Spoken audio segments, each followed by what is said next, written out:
আসসালামু আলাইকুম ওয়া রাহমাতুল্লাহ। প্রিয় দর্শক, সম্প্রতি আমেরিকান গবেষণা সংস্থা নাসা মহাকাশ থেকে একটি ধ্বনি রেকর্ড করেছে। নাসা এর বিজ্ঞানীরা দাবি করছেন সেখানে হয়তো কোটি কোটি মানুষের সঙ্গীত গাওয়া বা জিকিরের মতো কোনো কিছু পাঠ করা হচ্ছে। কিন্তু এ সম্পর্কে 1400 বছর পূর্বে কোরআন কি বলেছে ও রাসূল সাল্লাল্লাহু আলাইহি সাল্লামই বা কি বলেছেন, কোরআন এ সম্পর্কে কি বলেছে তা আমরা জানবো। তবে তার আগে সেই রেকর্ডটি আপনাদের একটু শোনাতে চাই যে সেই ধ্বনিটি কিরকম ছিল।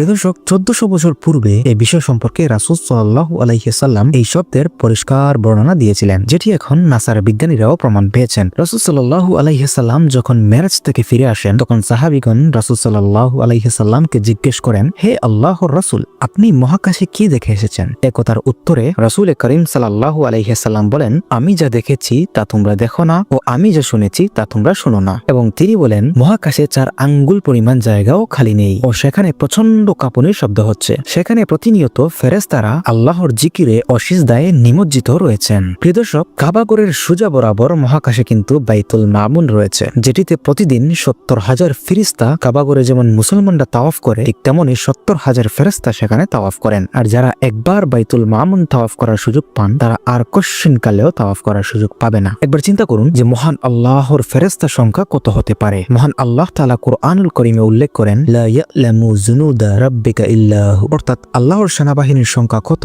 তা আল্লাহ ছাড়া কেউ জানে না। সুবহানাল্লাহ।